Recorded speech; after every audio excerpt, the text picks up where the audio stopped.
Hello नमस्कार, मेरा नाम शानिल है और काइनेटिक फिजिक्स के आज एक नए काइनेटिक सफर पर आप सभी का स्वागत है। तो आज हम लोग जो हमारा जो काइनेटिक फिजिक्स का सफर है उसमें आज हम लोग ग्रेविटी के बारे में समझेंगे कि भाई ये ग्रेविटी आखिर होती क्या है। तो आमतौर पर हम इसका अनुभव जो हमारी रोजमर्रा की जिंदगी है उसमें बहुत फ्रिक्वेंटली करते हैं। तो ये ग्रेविटी आखिर होती क्या है। तो जिस भी यूनिवर्स में जिस भी ऑब्जेक्ट के पास अपना खुद का मास होता है वो दूसरे मास वाले ऑब्जेक्ट को अट्रैक्ट करता है, और ग्रेविटी ऑलवेज अट्रैक्टिव ही होती है, वो कभी रिपल्सिव नहीं होती है। तो ग्रेविटी अट्रैक्ट करती है, जो दो मासेस है उन दोनों को अट्रैक्ट करने का काम करती है।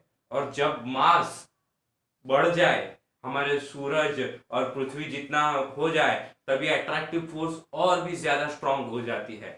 हमारे पास आमतौर पर जो हमारे जो पृथ्वी पर जो ऑब्जेक्ट्स होते हैं, जैसे हमारी गेंद हो गई, हमारा कोई भी ऑब्जेक्ट ले लीजिए, उस पर भी सबके पास मास है, पर हम अट्रैक्शन देख नहीं पाते क्योंकि वो ग्रेविटी का फोर्स वहां पर वीकेस्ट है। क्योंकि हमारे जो फोर फंडामेंटल फोर्सेस है उसमें सबसे वीकेस्ट से वीकेस्ट फोर्स ये ग्रेविटी का फोर्स है।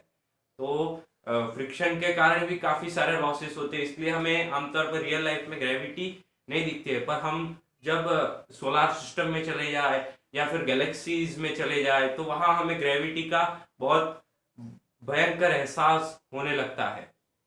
तो अपनी जिंदगी में हम इसका बहुत अनुभव करते हैं, पर ये फिजिसिस्ट के लिए बहुत ही पुरानी और बहुत ही अनसुलझी हुई बहुत जटिल पहेली है। और ये ग्रेविटी सब चीजों को अट्रैक्ट क्यों करती है। पर मैं आपको बताऊं कि ये जो ग्रेविटी है उस पर जो थ्योरीज बनती है, तो वो एक एक थ्योरी है वो इस सवाल के काफी करीब पहुंच चुकी है कि भाई हमारे जो ग्रेविटी है वो आखिर में क्यों अट्रैक्ट करती है।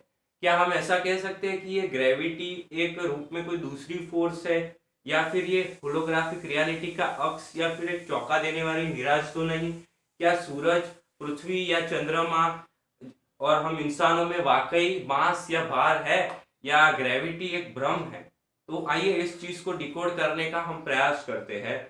तो सबसे पहले तो हम ये समझते हैं कि ये ग्रेविटी की जो थ्योरी है वो आखिर कहना क्या चाहती है, और उसका हम क्या उसका फायदा हम देख सकते हैं कि भाई जो हमारा सन है वो हमारी पृथ्वी को ग्रेविटेशनली बाउंड करके रखा हुआ है। वो हमारी पृथ्वी को स्पेस में, अंतरिक्ष में उड़ जाने से बचाता है। और हमारी पृथ्वी का ग्रेविटेशनल फोर्स हम मनुष्य को, सभी ऑब्जेक्ट्स को पृथ्वी के बाहर उड़ जाने से बचाता है। देखने में तो सभी चीजें हमें बहुत ही नॉर्मल लगती है, पर अब साइंटिस्ट लोग जो है ना वो ब्रह्मांड में बहुत ही अंदर तक झांकने लगे हैं, और वो ऐसा मानते हैं कि ग्रेविटी जैसी हमें दिख रही है वैसी है नहीं, जैसी हम फील कर रहे हैं वैसी हो भी ना। जो हम फील कर रहे हैं कि भाई ग्रेविटी ऑलवेज अट्रैक्टिव, वो हो ही ना। तो इसकी मैं शुरुआत करूँ तो हमारे जो बचपन के दिनों होते थे जिसमें हम लोग काफी सारे खेल खेलते थे और बहुत सब कुछ, तो उस टाइम हम काफी सारे ऐसे भी खेल होते थे जिसमें, और काफी सारा हमारे पास समय भी होता था, इसलिए हम काफी उसमें दिलचस्पी खेल खेलने में रखते थे। तो मेरी बात करूँ तो हम कैचम कैच बहुत खेलते थे। तो उस टाइम जब मैं अपनी जो गेंद है उसको जब थ्रो करता था, तो ऑलवेज वो एक मैक्सिमम हाइट पर चलती थी और फिर नीचे आ जाती थी। तो ग्रेविटी हर समय काम करती, मैं जितनी भी बार बॉल को ऊपर फेंकता वो वापस नीचे आने का प्रयास करती थी। पर फिजिसिस्ट तो ग्रेविटी से कुछ और ही आशा रखते हैं। वो मानते हैं कि ये जो ग्रेविटी है ये फंडामेंटल फोर्स ऑफ नेचर है, ब्रह्मांड की मशीनरी का अहम पुर्जा है ये। जब हमारे जो न्यूटन साहब आए तो उन्होंने कहा कि भाई जो हमारे ग्रेविटेशनल फोर्स ऑफ अट्रैक्शन है वो दो मासेस के प्रोडक्ट के प्रोपोर्शनल, और उन दोनों मासेस के डिस्टेंस के इनवर्स स्क्वायर के प्रोपोर्शनल ये हमारा ग्रेविटेशनल फोर्स लगता है। तो उन्होंने क्या बताया कि भाई हमारा जो स्पेस टाइम है, स्पेस और टाइम, ये एब्सोल्यूट है, और जिसमें क्या है कि भाई हमारा जो स्पेस है, जो जगह है पूरे हमारे जो यूनिवर्स में, वो क्या है, हमारी खाली स्पेस है। तो वो क्या है, एक स्टेज है जिस पर सभी घटना होती है, न्यूटन के अनुसार मैं बात कर रहा हूं। तो न्यूटन के अनुसार क्या वो कह रहे थे कि भाई जो हमारा स्पेस है ना, उस पे सभी घटनाएं होती है, जो भी हमारी गैलेक्सियां बनती हो, पृथ्वी, सोलर सिस्टम, सब जो भी बनता हो वो उस पर ही घटना होती है। करीब 200 साल तक न्यूटन साहब की ये जो थ्योरी है ग्रेविटी की, वो चलती आई। पर 1915 के दौर 1915 की साल आई जब आइंस्टाइन ने अपना पेपर पब्लिश किया। उसमें उन्होंने उनकी theory, general theory of relativity अपनी प्रपोज की। उससे पहले भी उन्होंने 1905 में अपनी स्पेशल थियरी ऑफ रिलेटिविटी रखी थी साइंटिफिक कम्युनिटी के समक्ष। तो इस थ्योरी में क्या डिफरेंस था कि भाई जो हमारी स्पेशल थियरी ऑफ रिलेटिविटी थी वो सिर्फ हमारी इनर्शियल फ्रेम ऑफ रेफरेंस के लिए थी, और जिसमें हमारी स्पीड है ना कांस्टेंट रहती थी। तो अल्बर्ट आइंस्टाइन साहब ने क्या किया कि ये पूरी जो थ्योरी थी उसको जनरलाइज करने का उन्होंने प्रयास किया। जो हमारी जो जनरलाइज, क्योंकि आमतौर पर हमारी स्पीड कांस्टेंट नहीं रहती है, जो हमारे डायमेंशन है, जो हमारे शेप्स है, स्ट्रक्चर्स है, वो कहाँ नेचर में जो हमारा जो केओस होता है, केओस थ्योरी के अनुसार वो सब हमारे यहाँ ऐसा नहीं कि भाई हमने सब आइडियल मान लिया तो आइडियल ही होता है, सब यहाँ डिस्टॉर्शन तो रहता ही है अल्टीमेटली। तो उन्होंने क्या किया, general theory of relativity publish की। वो ग्रेविटी को न्यूटन से भी ज्यादा ओवरव्यू देती है। तो उन्होंने उसमें कहा था कि भाई जो हमारा जो स्पेस टाइम है वो मुड़ सकता है, बेंड हो सकता है। हमारा जो मास है वो हम स्पेस टाइम को वो वर्क कर सकता है। उन्होंने स्पेस को 3 डायमेंशन कहा और समय को उन्होंने चौथा आयाम कहा, 4 डायमेंशन। इसलिए स्पेस टाइम मिलके कंबाइंड 4 डायमेंशन एक टेसरेक्ट बनता है, एक टेसरेक्ट क्यूब जैसा, हाइपर क्यूब वैसे हम कह सकते हैं, क्यूब का एडवांस वर्जन। तो मास वो स्पेस टाइम से कहता है कि भाई उसे कितना मुड़ना है, और स्पेस टाइम उस मास से कहता है कि भाई उसे किस आर्क पर चलना है। तो ये हमारी जो आइंस्टाइन की थ्योरी है वो कहती है। और आइंस्टाइन के फील्ड इक्वेशंस, उसमें हमारे क्या है, 10 प्रकार के 10 इक्वेशंस इसमें हमें गिवन होते हैं। और इसमें क्या होता है कि हमारे जो hyperbolic elliptical non linear partially differential equations है, जो मैं अभी आपको दिखाता हूं, वो इस ग्रेविटी की थ्योरी को और एलिब्रेट करने में सहायता करते हैं। तो मैं पहले ये इक्वेशन आपको बता देता हूं कि ये किस प्रकार के है। तो जिसमें ये G mu nu is equals to 8 pi T mu nu, ये हमारे क्या है भाई, ये जो मैंने इक्वेशन लिखा है ये हमारे है ज्योमेट्रिक यूनिट्स में मैंने लिखा है। उसके बाद हमारे पास है G mu nu is equals to 8 pi जी बटा C4 टी म्यू न्यू, ये हमारे जो है ये SI यूनिट्स में लिखा है। अब हम इस जी म्यू न्यू को खोलते हैं।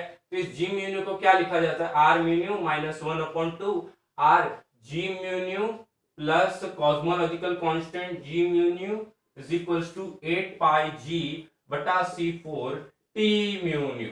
और जहां पर मैं आपको बताना चाहता हूं कि ये पार्ट है, ये स्पेस टाइम में कर्वेचर दर्शाता है कि भाई टेल्स मास एनर्जी कि कैसे वो कर्व हुआ है, और ये कैसे वो मूव होगा मास एनर्जी, वो उसकी मूवमेंट को ये वाला टर्म दर्शाता है। और इसके बाकी बाकी के हम टर्म्स देखें तो पहले तो हम ये आर देखते हैं, ये आर क्या चीज है। तो आर हमारी है स्केलर कर्वेचर, स्केलर कर्वेचर है अल्टीमेटली ये। तो इसको हम क्या लिखते हैं, जी म्यू न्यू और R mu nu is equals to double summation mu is equals to 0, nu is equals to 0 से लेके 3 और जी म्यू न्यू और आर म्यू न्यू, ये हमारा हो गया। इसके बाद हमारे पास है आर म्यू न्यू, ये हमारा है रिची टेंसर। और यहाँ पर जो जनरल रिलेटिविटी है ना हमारी, उसमें टेंसर का कंसेप्ट बहुत ही वाइडली यहाँ पर यूज होता है, बहुत ही ज्यादा। वेक्टर का ये आगे का वर्जन है, वेक्टर के बाद मैट्रिक्स आता है, टेंसर्स आते हैं, उसका ये वर्जन है। तो अल्टीमेटली आप इसको समझने का प्रयास कीजिए क्या होता है। तो आर म्यू है, तो इसमें क्या है हमारा, यहाँ हमारा डबल समीशन है हमारा सिग्मा, और हमारा कप्पा है ये 0 से लेके 3 तक सिग्मा के और आर सिग्मा म्यू के न्यू, ये हमारी नोटेशन है।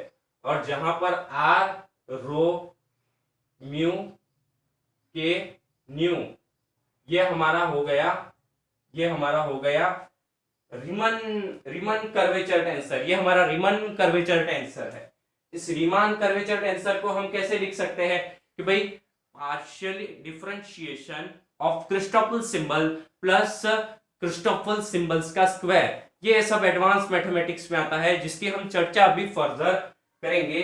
तो इसमें हम क्या लिख सकते हैं कि भाई यह म्यू और यहां पर ये चिन्ह दिया है, इसे अल्टीमेटली लैम्डा भी कई बार बोल देते हैं या फिर कुछ बोल देते हैं। यहां पर आ जाएगा सिग्मा न्यू, यहाँ सिग्मा न्यू और यहाँ माइनस जी म्यू और यहाँ पर न्यू रो, और ये हमारा अल्टीमेटली आ जाएगा sigma mu plus Christoffel symbol का square rho lambda mu lambda. तो ये हो जाएगा हमारा new sigma minus rho lambda और यहाँ पर न्यू लैम्डा और म्यू सिग्मा।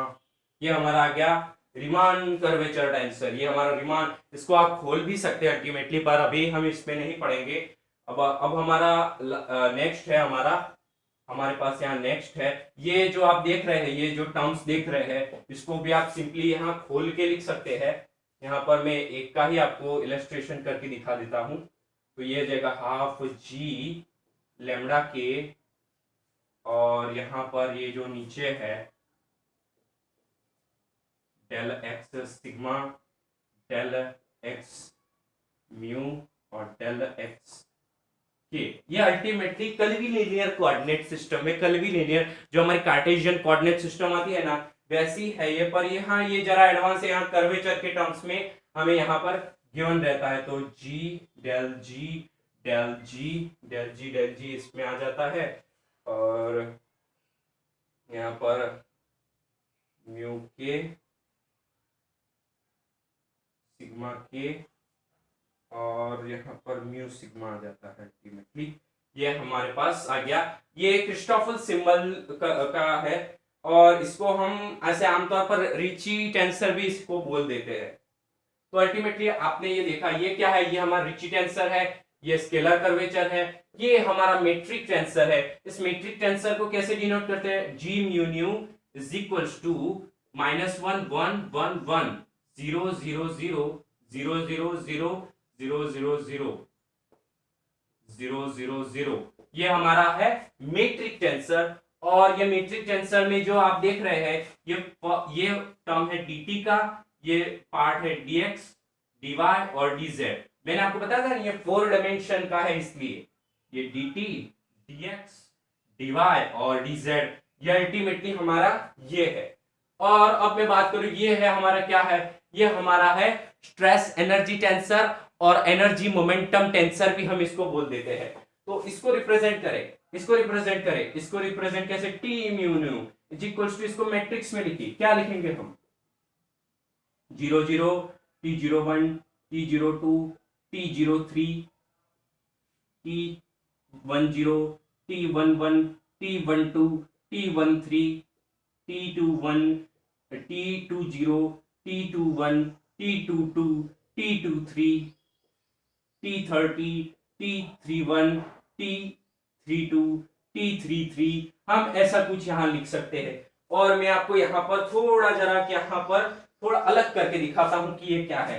ये जो हमारा पार्ट आपको दिख रहा है, ये प्रेशर को दर्शाता है, अल्टीमेटली ये प्रेशर वाला पार्ट है। और अगर आप और जरा देखना चाहते हैं तो ये पार्ट है, ये जो हमारा पार्ट है, ये हमारा शीरियस स्ट्रेस है। शीरियस स्ट्रेस आपको पता होगा कि हमारी कोई बुक होती है, उसको हम ऐसे एक साइड एक फेस पे हम फोर्स लगाते हैं, वो कैसे हमारे जो आकार में विरूपितता, वो हम ऐसा कुछ बोलते हैं, तो वो है हमारा शीरियस स्ट्रेस। तो ये हमारा पार्ट हो गया शीरियस स्ट्रेस का, ये शीरियस स्ट्रेस हो गया। अल्टीमेटली जो आपका ऊपर वाला पार्ट है, ये ऊपर वाला पार्ट है, ये एनर्जी फ्लक्स को दर्शाता है, एनर्जी फ्लक्स को दर्शाता है।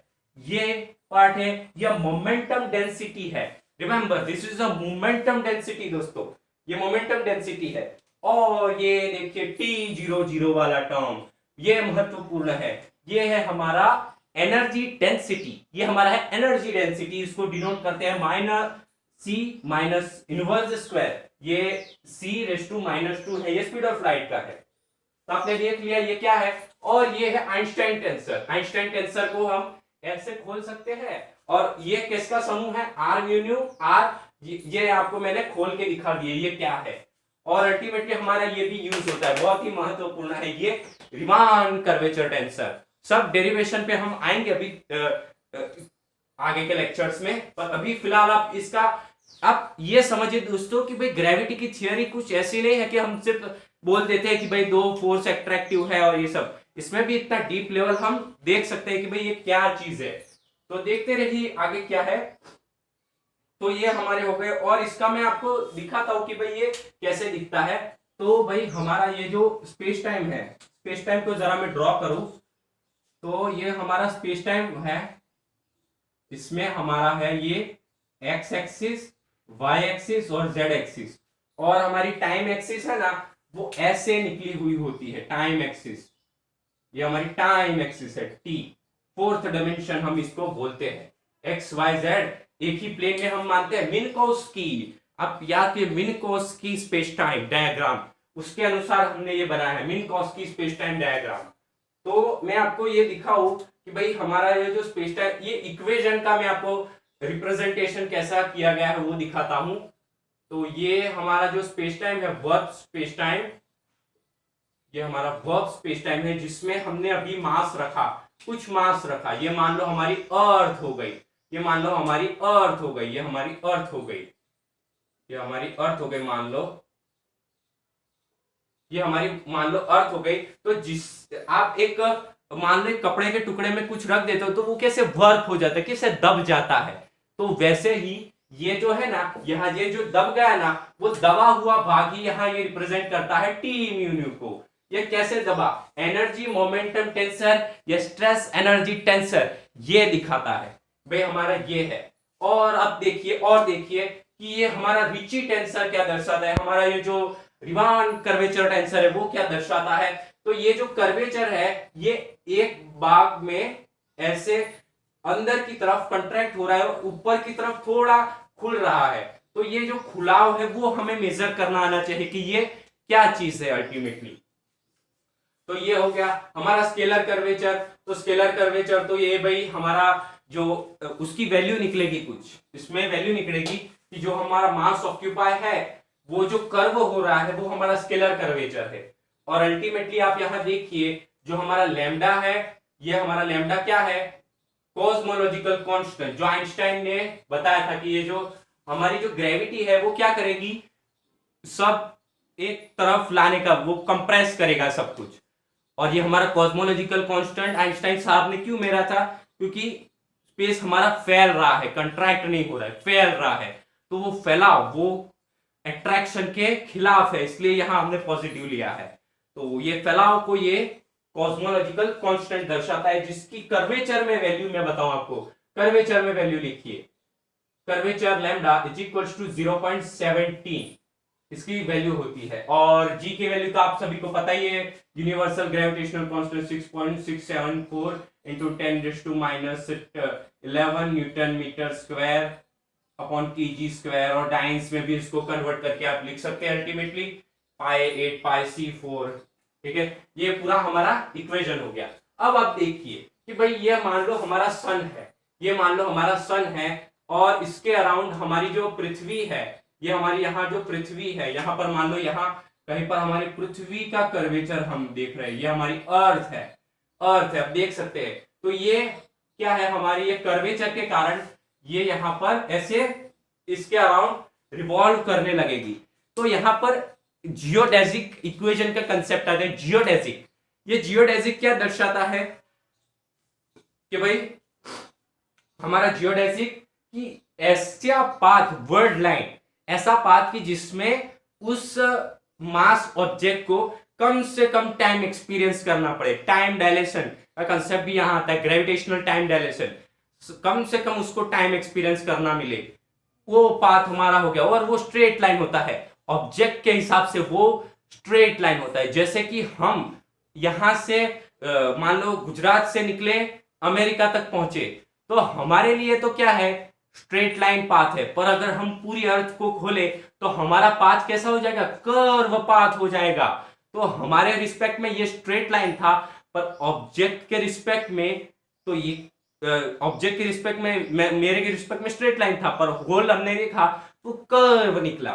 तो हम वो जियोडेसिक की इक्वेशन लिखना चाहते हैं। तो जियोडेसिक की इक्वेशन में लिखूं तो आपको दिखा दूं कि डी एस स्क्वायर जी आई जे डी एक्स आई और डी एक्स जे, ये हमारा है Euler Lagrange form. Euler Lagrange form है ये हमारा, यूलर लेग्रांज फॉर्म, इससे ही हम डिराइव करते हैं। ये हमारे डिराइव करते हैं, पर अभी हम डिराइवेशन में नहीं पढ़ते हैं।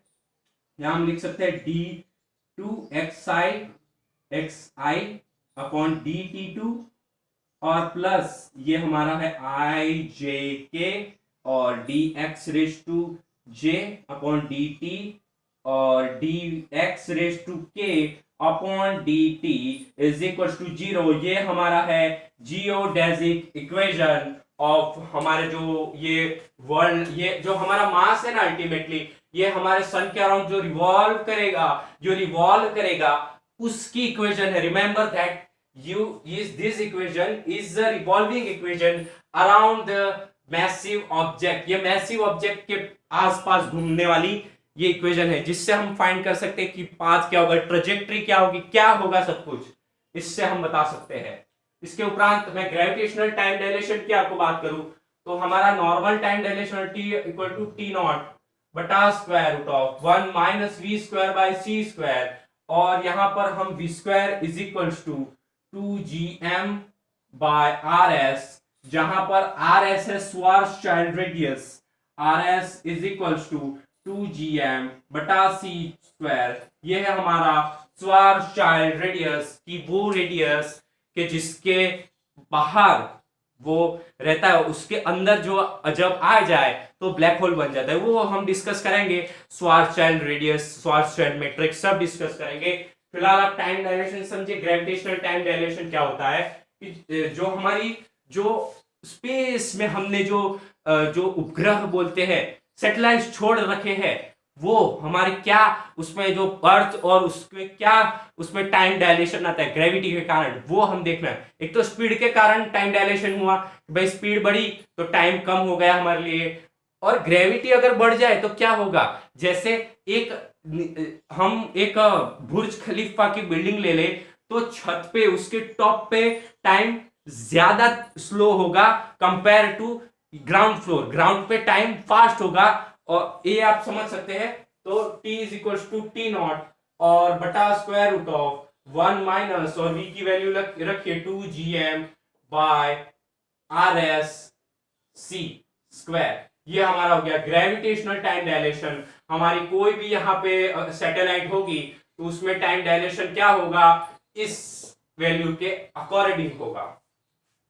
तो ये अल्टीमेटली हमारा होल इक्वेशन का कार्यक्रम हुआ कि भाई आपको समझ में आया कि भाई ग्रेविटी के बारे में ये सेट ऑफ इक्वेशन क्या बोलते हैं। ये सारे सेट ऑफ इक्वेशन क्या रिप्रेजेंट करते हैं, hyperbolic, elliptical, non linear, partial differential equations को रिप्रेजेंट करते हैं। रिमेंबर दैट ये सेट ऑफ 10 इक्वेशन, वैसे तो 16 इक्वेशंस है, 16 इक्वेशंस है, पर जब हम ये जी म्यू न्यू और टी म्यू न्यू जो ये नोटेशंस है, म्यू न्यू ये नोटेशंस है, जैसे हम आईजेके कैसे वेक्टर्स में लिखते हैं वैसे टेंसर्स में यहाँ रैंक और उसके अकॉर्डिंग हम यहाँ कर्वीलिनियर कोऑर्डिनेट के अकॉर्डिंग हम यहाँ पर रिप्रेजेंट करते हैं। अब आपको मैं आगे हमारी जो बात चर्चा है उसको और आगे में बढ़ाकर आपको बताता हूं कि भाई ये मास होता है, जो आपने मास देखा ये मास है। मान लो ये तो अर्थ है, बहुत ही कम मास है वैसे तो यूनिवर्स के कंपेयर में हमारा अर्थ का। तो जब ये अर्थ तो नहीं पर कोई मैसिव ऑब्जेक्ट, एकदम मैसिव ऑब्जेक्ट या फिर कोई भी घटना हो जो यूनिवर्स में बन रही है और ज्यादा भयंकर घटनाएं यूनिवर्स में बनती है। रिमेंबर कि भाई हमारा जो सुपरनोवा एक्सप्लोजन है बहुत ही धमाकेदार वो होता है, धमाकेदार एकदम हो जाए, अगर हमारी अर्थ उसके नजदीक हो तो पूरी तबाह हो जाए, ऐसा भयंकर वहां एक्सप्लोजन होता है। या फिर दो न्यूट्रॉन स्टार के बीच का कोलिजन हो, दो ब्लैक होल के बीच का कोलिजन हो, वो एकदम क्योटिक इवेंट्स है। और इसमें जनरल रिलेटिविटी के सॉल्यूशंस में ही, ये आइंस्टाइन फील्ड इक्वेशन है, उसके सॉल्यूशन में ही ये बात सामने आई कि ये ग्रेविटी में जो ऑब्जेक्ट होता है, मैस वाला ऑब्जेक्ट, वो स्पेस टाइम में मूव करता है तो वो रिपल क्रिएट करता है, वो रिपल्स क्रिएट करता है। और जब वो ट्रैवल करता है स्पेस टाइम में तो रिपल्स भी आगे बढ़ती है, वो स्प्रेड करती है स्पेस टाइम में। एक तालाब आप इमेजिन कीजिए जिसमें हमने एक सेब डाला, तो उससे जो जो रिपल्स बनेगी, लहरें बनेगी, वो वैसे तो हमारा जो नॉर्मल जो हमारा बेंच होता है वहां तक नहीं आ पाएगी क्योंकि बहुत ही स्लो है। पर ब्रह्मांड में तो इससे भी ज्यादा क्योटिक घटनाएं होती है, जो मैंने बताया आपको, उससे तो बहुत बड़ी बड़ी ग्रेविटेशनल वेव क्रिएट होती है। तो वो जरा ग्रेविटेशनल वेव का भी मैं थोड़ा आपको इक्वेशन बताता हूँ कि ग्रेविटेशनल वेव का हमारा एक्सप्रेशन क्या होता है। आपका ग्रेविटेशनल वेव का एक्सप्रेशन जरा को मैं आपको दिखा दूं कि ये ग्रेविटेशनल वेव का एक्सप्रेशन आखिर होता कैसा है। तो ये हम वैसे तो लॉरेंट्ज गेज का कंसेप्ट आता है, उसके अकॉर्डिंग जो हमारा h बार आई जे है वो हमारा 0 होता है, और जो हमारा जी म्यू अभी हमने कहा ये हमारा क्या है, मेट्रिक टेंसर है। तो मेट्रिक टेंसर को कैसे, G mu is equals to, G mu को हम कैसे लिख सकते हैं, flat space time matrix plus H mu. ये एच म्यू क्या है, एच म्यू क्या है, ये हमारा है प्रोट्रीब्यूशन मैट्रिक्स मतलब गड़बड़ी जो हमारे स्पेस टाइम में आई है, जो वेव क्या है, वो गड़बड़ी लाएगी, क्योस लाएगी हमारे स्पेस टाइम में, उथल पुथल मचा देगी, वो है ये टर्म।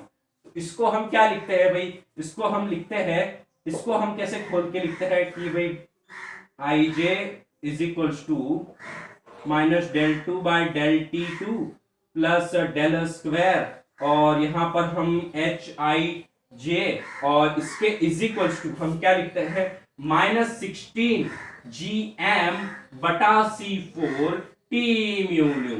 ये हमारा हो गया ग्रेविटेशनल वेव, और ये इनहोमोजेनस इक्वेशन है, इनहोमोजेनस इक्वेशन। आप पार्शियल डिफरेंशियल इक्वेशन का लॉ लगाए इस पर, तो आप देख सकते हैं कि ये इनहोमोजेनस इक्वेशन है, इनहोमोजेनस इक्वेशन है आपका। और मैं इसको और जरा अच्छी तरह से लिखूं कि आपको समझ है कि भाई ये क्या चीज है। ये जरा मैं थोड़ा हटाता हूं, क्या चीज है ये आपको पता चले। तो ये हमारा जो H है, ये H प्रोड्यूशन, जो हमारा जो गड़बड़ी है वो क्या है, ये हमारा है 2G by C4 1/r d del 2 q by del T2। ऐसा हम इसको लिख सकते हैं, ऐसा हम इसको लिख सकते हैं। सिंपली मैं बताऊं तो आपको ऐसा हम इसको लिख सकते हैं। तो ग्रेविटेशनल वेव क्या है कि भाई ग्रेविटेशनल वेव को डिटेक्ट करने के लिए हमारी जो पृथ्वी पर है वो लाइगो, जो हमारे LIGO लाइगो को यहां पर रखा गया है। हमारे यहां लाइगो को रखा गया है, LIGO LIGO, laser interferometer gravitational wave observatory, जिसमें क्या होता है कि हमारा जो ये इसकी रचना L आकार की होती है, L आकार की इसकी रचना होती है, L आकार की इसकी रचना होती है। ये जो आप आर्म्स देख रहे हैं ये अप्रोक्सीमेटली 4 किलोमीटर के रखे जाते हैं। यहाँ पर डबल साइड में रिफ्लेक्शन करने वाले यहाँ मिरर लगाए होते हैं, और एक यहाँ पर एक स्क्रीन होती है जिस पर यहाँ इंटरफेरेंस पैटर्न दिखाई देता है। यहाँ से एक लाइट सोर्स होता है, ये पूरी रचना है इस प्रकार की होती है। लाइट सोर्स होता है, यहाँ से ये लाइट ऐसे निकलती है और एक भाग यहाँ जाता है और रिफ्लेक्शन होके यहाँ रिफ्लेक्शन पार्ट, यहाँ रिफ्लेक्शन होके वापस यहाँ आता है, एक भाग यहाँ जाता है, रिफ्लेक्शन होके वापस आता है। और रिमेंबर दैट कि भाई इंटरफेरेंस पैटर्न कब आपको दिखाई देगा, कब आपको इंटरफेरेंस पैटर्न दिखाई देगा कि जब आपकी कंस्ट्रक्टिव सुपरपोजिशन होगी, डिस्ट्रक्टिव सुपरपोजिशन होगी, दो वेव आउट ऑफ फेज होगी तो आपको कुछ नहीं दिखाई देगा। ये आप देखिए, ये है एक वेव और आउट ऑफ फेज में है ये दूसरी वेव, तो आपको यहां सुपरपोजिशन डिस्ट्रक्टिव है, आपको कोई इंटरफियरेंस पैटर्न देखने को नहीं मिलेगा। और यहां लैम्डा क्या है, लैम्डा यहां लेते हैं 1.064 इंटू 10⁻⁻12 मीटर, ये हमारा हो गया लैम्डा। ये लैम्डा ये लोग लेते हैं और इसमें कुछ भी फेज डिफरेंस आए तो तुरंत ही अलार्म बज जाता है और कहा जाता है कि भाई हमें ग्रेविटेशनल वेव डिटेक्ट हो गई है। ऐसा हमें कई खबरों में सुनने को भी आता है।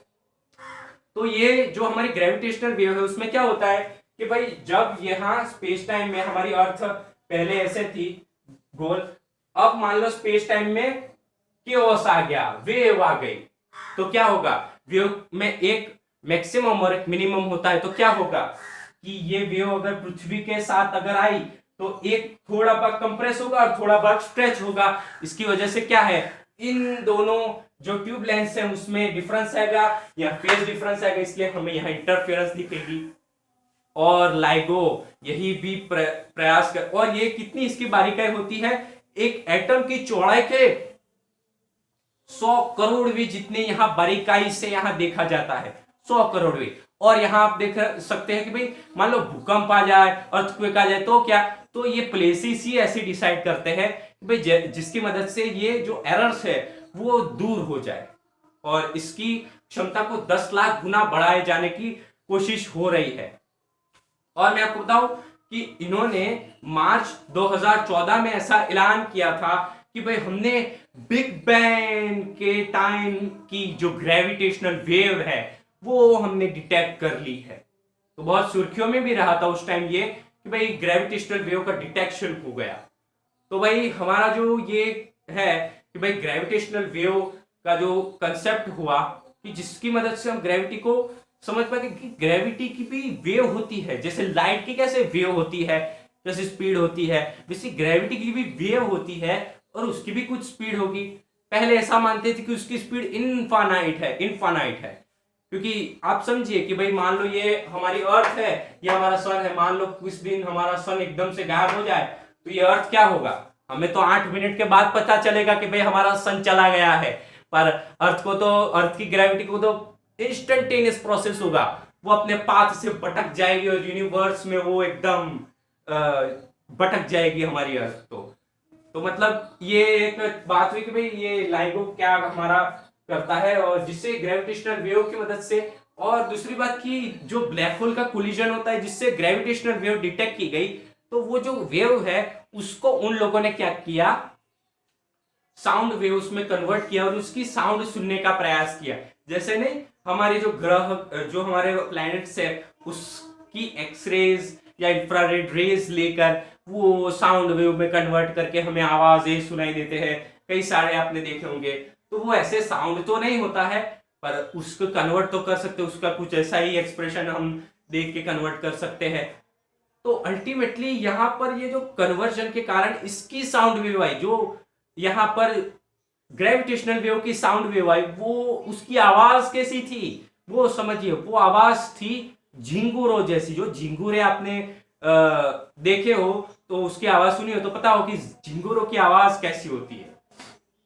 तो अल्टीमेटली हमारी ये चर्चा हुई कि भाई ग्रेविटेशनल वेव से भी हमें ग्रेविटी के बारे में थोड़े अंदाजे लगे, पर लाइगो ने इस बात पर चुप्पी साध रखी है कि भाई ग्रेविटी एक फंडामेंटल फोर्स ऑफ नेचर भी हो सकता है।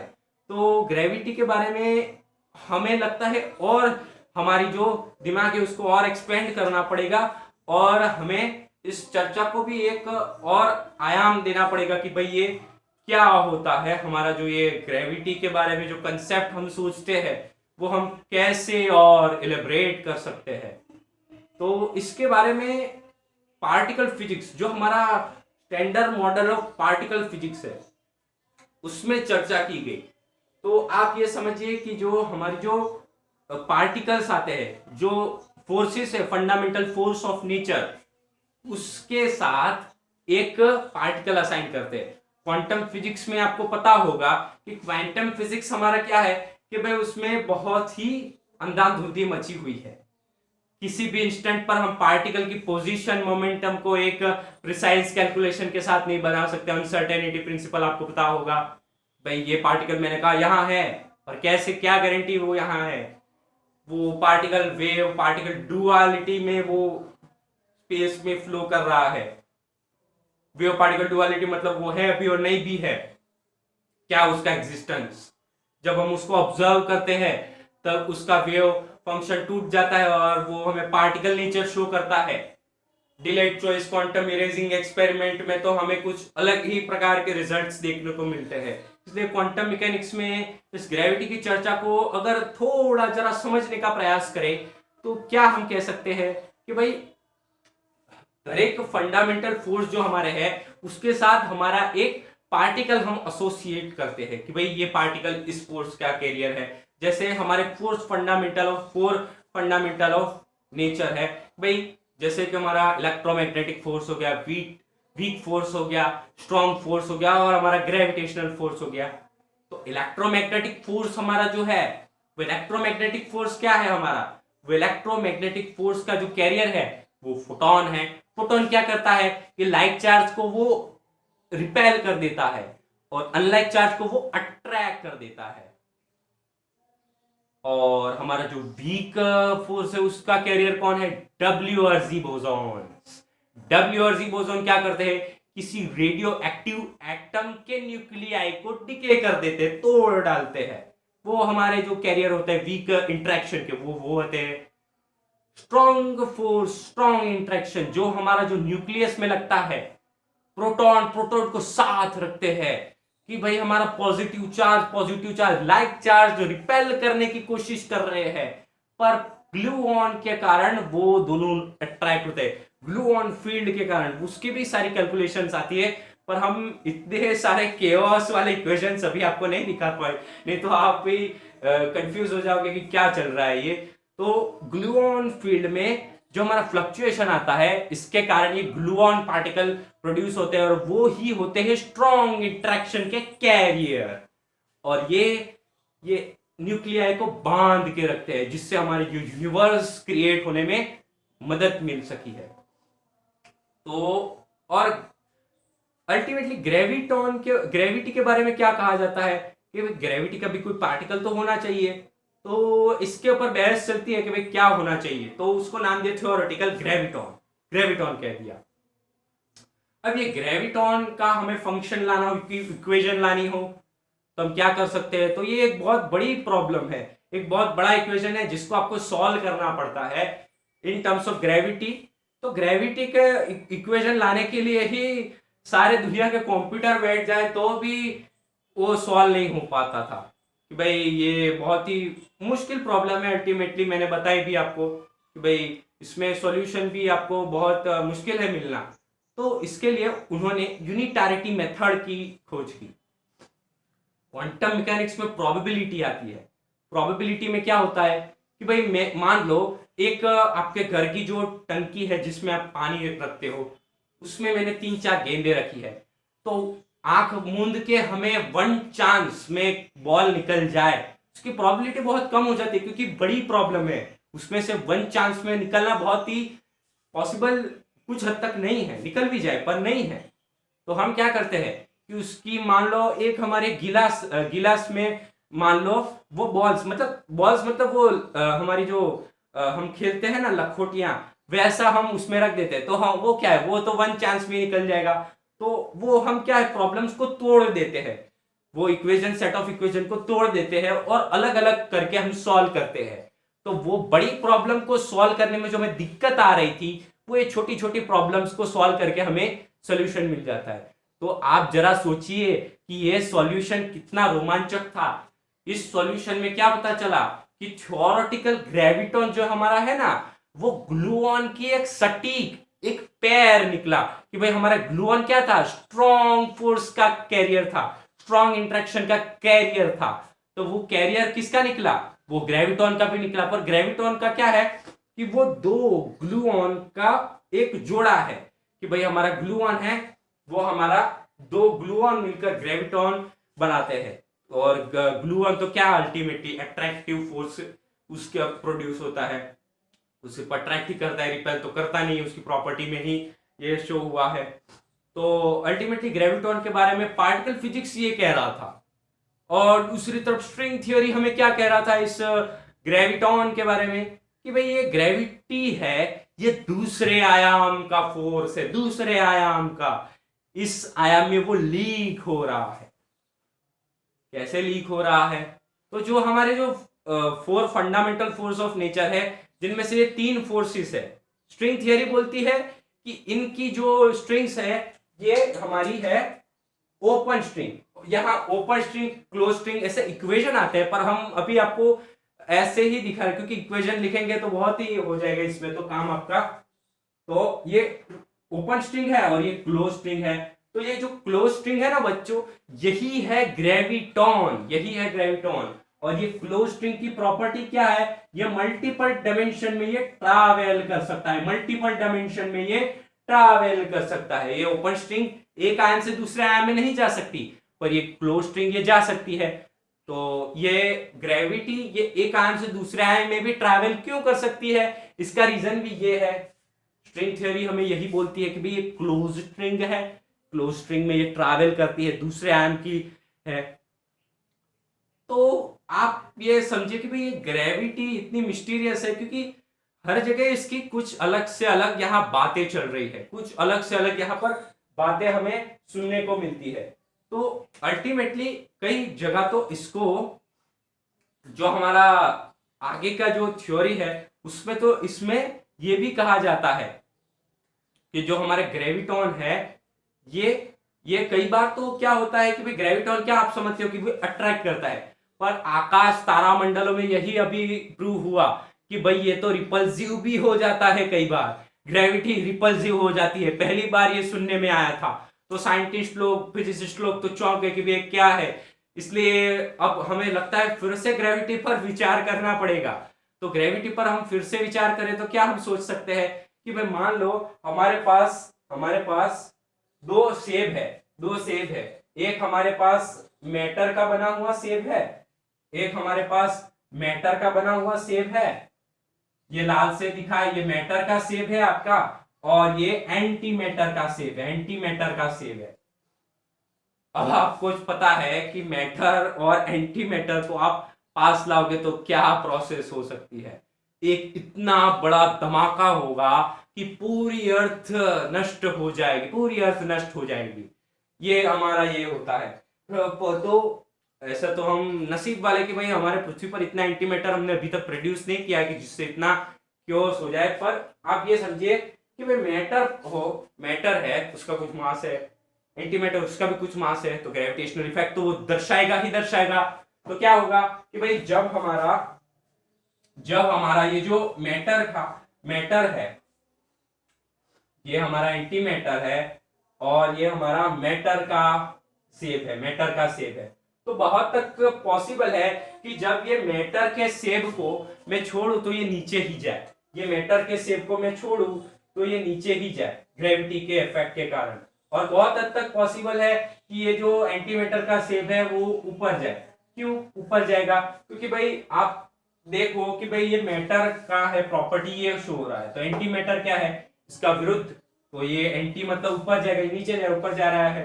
तो एक ग्रेविटेशनल फील्ड के इंटरेक्शन में ये जो हमारा जो मैटर पार्टिकल है, एंटी मैटर पार्टिकल है, वो एक दूसरे को रिपेल करते हैं। इसलिए ये जो एंटी मैटर का जो हिडन प्रॉपर्टी है वही रिपल्सिव ग्रेविटी को जन्म देता है, यही रिपल्सिव ग्रेविटी को ये जन्म देता है। तो क्या होता है कि भाई ब्रह्मांड में हमारे जो आकाश गंगाएं है वो विशाल टापू है, हमारे विशाल मैटर के टापू है। तो वो क्या करेंगे? तो हमारे जो जब हम मैटर और एंटी मैटर को जब हम जाएंगे वहां, तो मैटर की सिमेट्री को वो खींच लेंगे। क्या करेंगे? वो लोग खींच लेंगे। ये हमारे जो गैलेक्सीज है, ये हमारी गैलेक्सीज में आपको दिखा रहा हूं। तो ये गैलेक्सीज है हमारी, तो गैलेक्सीज क्या करेगी, मैटर की सिमेट्री को खींच लेगी, और एंटी मैटर को क्या है, एंटी मैटर को यहाँ बीच में ही रहना पड़ेगा, एंटी मैटर यहाँ बीच में रहेगा, और यहाँ थोड़ा मैटर पार्टिकल भी, आप समझे कि मैटर पार्टिकल भी थोड़ा यहाँ होगा। तो क्या होगा, आपने अभी यहाँ कंसेप्ट देखा कि भाई यहाँ रिपल्सिव हो जाता है, ग्रेविटेशनल के इफेक्ट में रिपल्सिव हो जाता है ये दोनों पार्टिकल के बीच में। तो क्या होगा, ये जो हमारी गैलेक्सीज है वो अल्टीमेटली दूर जाती हुई पता ही पड़ेगी। तो ये जो रिपल्जन है इसके पीछे dark energy as a hidden energy को भी फिजिसिस्ट लोग ये सोच रहे हैं कि भाई ये इसके पीछे डार्क एनर्जी का कंसेप्ट भी होता है। तो अल्टीमेटली आप ये समझे कि भाई ग्रेविटी रिपल्सिव क्यों होती है, रिपल्सिव ऐसे नहीं होती है कि भाई मास है रिपल्स कर रहा है, पर ड्यू टू एंटी मैटर और इसकी सिमेट्री के कारण ये रिपल्सिव बन जाता है। तो ये जो ग्रेविटी की जो चर्चा है वो ये जो आप वीडियो के आंख देख रहे हो ना उसमें खत्म नहीं होगी, इसका नेक्स्ट पार्ट भी आ रहा है। तो नेक्स्ट पार्ट अगर आपको देखना है तो इस चैनल को सब्सक्राइब कर दो, और ग्रेविटी को इस समझने के लिए, जनरल रिलेटिविटी को समझने के लिए इस वीडियो को और इस चैनल को ज्यादा से ज्यादा शेयर कीजिए, और आगे के पार्ट्स इस ग्रेविटी के जानने के लिए आप इस चैनल को सब्सक्राइब कर दीजिए, और वीडियो पसंद आया हो तो इस चैनल वीडियो को लाइक भी कर दीजिए। तो मिलते हैं एक नए काइनेटिक सफर पर हम जब जाएंगे तब। तो फिलहाल के लिए धन्यवाद, मिलते हैं।